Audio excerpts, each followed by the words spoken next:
Guides it's me അമൃതാനൂപ്. എൻ്റെ YouTube ചാനലിലേക്ക് ഏവർക്കും സ്വാഗതം. നമ്മൾ ആദ്യമായിട്ടാണ് കേട്ടോ യൂട്യൂബിൽ വീഡിയോസൊക്കെ ഇടുന്നത്. നമുക്കിതിനെപ്പറ്റി വലിയ ഗ്രാഹ്യമുള്ള ആൾക്കാരൊന്നുമല്ല. പോകെ പോകെ നമ്മുടെ വീഡിയോസിൽ നന്നാക്കി കൊണ്ടുവരാൻ ഞാൻ ശ്രമിക്കാം. കുറച്ച് എന്തെങ്കിലുമൊക്കെ തെറ്റുകളൊക്കെ വീഡിയോസിൽ കാണാൻ ചാൻസ് ഉണ്ട്. കുറച്ചൊന്നല്ല, ഇച്ചിരി കൂടുതൽ തെറ്റുകളൊക്കെ കാണാനായിട്ട് ചാൻസ് ഉണ്ട്. കാരണം നമുക്കറിയില്ല ഇതൊന്നും ചെയ്യാനായിട്ട്. നമ്മൾ ഫസ്റ്റ് ടൈമാണ് ഇങ്ങനെയുള്ള ഒരു പ്ലാറ്റ്ഫോമിൽ, യൂട്യൂബ് എന്നൊരു പ്ലാറ്റ്ഫോമിലേക്ക് ഫസ്റ്റായിട്ടൊരു വീഡിയോ അപ്ലോഡ് ചെയ്യുന്നത്. പക്ഷേ എനിക്ക് ഈ വീഡിയോ അപ്ലോഡ് ചെയ്യണമെന്ന് തോന്നി, അല്ലെങ്കിൽ ഇതിനെപ്പറ്റി സംസാരിക്കണമെന്ന് തോന്നി. ഞാൻ സംസാരിക്കുന്ന വിഷയം ജസ്ന സലിമിനെ പറ്റിയിട്ടാണ്. ജസ്ന സലിമിനെ ഒട്ടുമിക്ക ആൾക്കാർക്കും അറിയാമെന്ന് തോന്നുന്നു. ജസ്ന സലിം ഒരു ഇതര മതസ്ഥയാണ്. അതുതന്നെ കൂടാതെ ഹിന്ദു മതത്തിൽ കൃഷ്ണൻ്റെ ഫോട്ടോസ് വരച്ച് ഫേമസ് ആയ ഒരു ലേഡിയാണ് ജസ്ന സലിം. ഞാനൊരു ഹിന്ദു കുട്ടിയാണ് കേട്ടോ.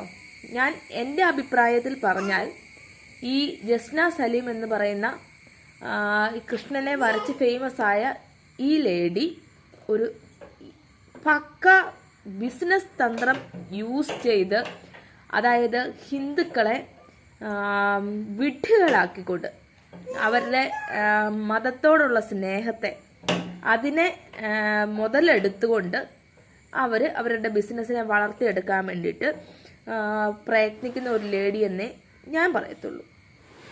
എൻ്റെ ഭാഷയിൽ പറഞ്ഞാൽ ഞാൻ ശരിക്കും എനിക്ക് തോന്നുന്നു തന്നെ അവരൊരു കറക്റ്റ് ഒരു പക്ക ബിസിനസ്സുകാരി എന്നുള്ള രീതി തന്നെയാണ് ഞാൻ അതിനെ വിശേഷിപ്പിക്കുന്നത്. കാരണം അവർ അമ്പലത്തിൽ വന്ന് വീഡിയോസ് എടുക്കുന്നു.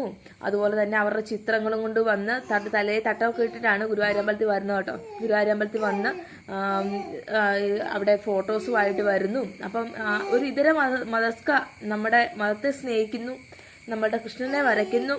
അത് വരയ്ക്കാൻ അതിൻ്റെ പുറകിൽ ഒരുപാട് കഷ്ടപ്പാടുകൾ, പിന്നെ അവരുടെ മതത്തിൽ നിന്ന് തന്നെ ഒരുപാട് പ്രശ്നങ്ങൾ, സമൂഹത്തിൽ നിന്നുള്ള പ്രോബ്ലംസ്, ഇതെല്ലാം ഫേസ് ചെയ്തുകൊണ്ട് ഞാൻ കൃഷ്ണനെ വരയ്ക്കുന്നു എന്നുള്ള ഒരു ഭാവം മറ്റുള്ളവരുടെ മനസ്സിലേക്ക് കൊടുത്ത് തൻ്റെ ബിസിനസ്സിനെ വളർത്തിക്കൊണ്ട് വരുന്ന ഒരു പക്ക ബിസിനസ്സുകാരിയാണ് ജസ്ന എന്നാണ് എൻ്റെ അഭിപ്രായം.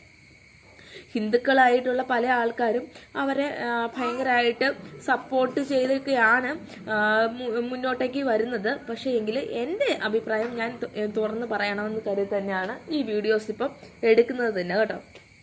കാരണം എന്ന് വെച്ച് കഴിഞ്ഞാൽ അവർ ശരിക്കും ഞങ്ങളെപ്പോലുള്ള ഹിന്ദുസിനെ മുതലെടുക്കുക.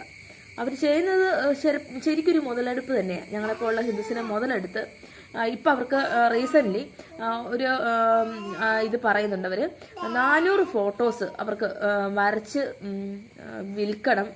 അതുകൊണ്ട് അവരുടെ ബാപ്പയ്ക്ക് ഒരു വീട് വെച്ച് കൊടുക്കണമെന്ന്. അവരുടെ ഫോട്ടോസിന് സ്റ്റാർട്ടിംഗ് റേറ്റ് തന്നെ 5000 രൂപയാണ് റേറ്റ് വരുന്നത്. ഈ 5000 രൂപ വെച്ച് 400 ഫോട്ടോസ്, ഒന്നും 2 ഫോട്ടോസ് അല്ല കേട്ടോ, 400 ഫോട്ടോസ് വിൽക്കാൻ സഹായിക്കണം.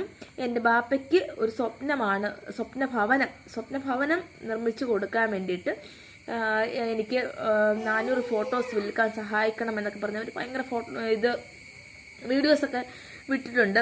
അതിൽ സുരേഷ് ഗോപിയാണ് ഫസ്റ്റ് ഫോട്ടോ മേടിച്ചിരിക്കുന്നത്. പിന്നെ നരേന്ദ്രമോദിക്കൊക്കെ അവർ നേരത്തെ ഫോട്ടോസൊക്കെ കൊടുത്തു. പിന്നെ അവരെ പറ്റി ഇപ്പം നമ്മൾ സംസാരിക്കുമ്പോൾ ഇപ്പോൾ എൻ്റെ ഈ ഒരു ചിത്രമൊക്കെ എടുത്ത് വെച്ചിട്ട് ചിലപ്പോൾ അവർ കംപ്ലൈൻറ്റ് കൊടുക്കുകയൊക്കെ ചെയ്യും. സൈബർ ബുള്ളിങ് ആണ്, അവർ ഭയങ്കര കഷ്ടപ്പാടാണ്. ശ്രീകൃഷ്ണൻ്റെ ഫോട്ടോസ് വരയ്ക്കുന്നത് കൊണ്ട് അവർക്ക് ഭയങ്കര കഷ്ടപ്പാടുകളാണ് ലൈഫിൽ വന്നുകൊണ്ടിരിക്കുന്നതൊക്കെയാണ് അവരുടെ ഭയങ്കര സംസാരം കേട്ടോ. അവർ പൊതുവെ പറഞ്ഞുകൊണ്ടിരിക്കുന്നത്. ആരെങ്കിലും അവരെപ്പറ്റി വിമർശിക്കുകയോ വിമർശനപരമായിട്ടുള്ള വീഡിയോസ് ഇടുകയോ കമൻറ്റ് ഇടുകയോ ഒക്കെ ചെയ്തു കഴിഞ്ഞാൽ പബ്ലിക്കിൻ്റെ മുന്നിലേക്ക് കൊണ്ടുവന്ന അവരുടെ മുഖം കൊണ്ടുവന്ന് കാണിച്ച് അവർക്കെതിരെ വീഡിയോസ് ഇടുക, അവരെ കളിയാക്കുക, അങ്ങനെയൊക്കെയുള്ള ഇതുണ്ട് കേട്ടോ അവർക്ക്.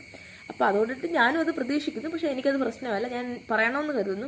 കാരണം ഇവരുടെ ഒരു ബിസിനസ് തന്ത്രം വെച്ച് ഞങ്ങൾ ഹിന്ദുക്കളെ വിഡ്ഢിയാക്കി അവർ കാശുണ്ടാക്കിക്കൊണ്ടിരിക്കുക. ഒരു കാശുണ്ടാക്കുക തന്നെയാണ്, അങ്ങനെ തന്നെ ഞാൻ പറയുള്ളൂ. അവർ കാശ് ഉണ്ടാക്കിക്കൊണ്ട് തന്നെ ഇരിക്കുക. പക്ഷേ എല്ലാ കാലവും എല്ലായ്പ്പോഴും എല്ലാവരെയും പറ്റിച്ച് ജീവിക്കാൻ പറ്റത്തില്ലല്ലോ. ഇപ്പം കുറേയൊക്കെ ഹിന്ദുക്കൾക്ക് വെട്ടവും വെളിച്ചമൊക്കെ വന്നിട്ടുണ്ടെന്ന് തോന്നുന്നു. ഇവരെ പറ്റിയിട്ട് ഒരു ബോധമൊക്കെ വന്ന് തുടങ്ങിയിട്ടുണ്ടെന്ന് തോന്നുന്നു. കാരണം ഇവർ പക്ക മനസ്സിൽ അവരൊരു സ്വന്തം മതത്തെ ഇങ്ങനെ തള്ളിപ്പറഞ്ഞുകൊണ്ട് അല്ലെങ്കിൽ അതിനെ നിന്ദിച്ചുകൊണ്ട് അവരവരുടെ മതത്തെ ഒരു കളിയാക്കുന്ന രീതിയിൽ, എന്നിട്ട് മറ്റുള്ള ഒരു മതത്തെ സപ്പോർട്ട് ചെയ്യുന്നു, അല്ലെങ്കിൽ മറ്റേ മതത്തെ അവർ ഇഷ്ടപ്പെടുന്നു, ആ ഇഷ്ടപ്പെടുന്നത് കൊണ്ട് അവർ ഒരുപാട് പ്രശ്നങ്ങളെ അഭിമുഖീകരിക്കുന്നു എന്നൊക്കെയുള്ള രീതിയിലേക്ക് അവരിങ്ങനെ കാണിച്ചുകൊണ്ടാണ് ഇപ്പോൾ ഈ അവരുടെ കച്ചവടം അവർ വിപുലമാക്കിക്കൊണ്ടിരിക്കുന്നത്. ഭയങ്കര ഒരു ബുദ്ധിയായിട്ടോ, കാഞ്ഞ ബുദ്ധി അവർക്ക്. പറയാതിരിക്കാൻ വയ്യ അവരുടെ ആ കാഞ്ഞ ബുദ്ധിയെ പറ്റിയിട്ട്. അപ്പം അത്ര ഒരു ഇതായിട്ട് നിൽക്കുന്ന ഒരു ലേഡി, ഞാൻ അങ്ങനെ പറയത്തുള്ളൂ കേട്ടോ. അപ്പം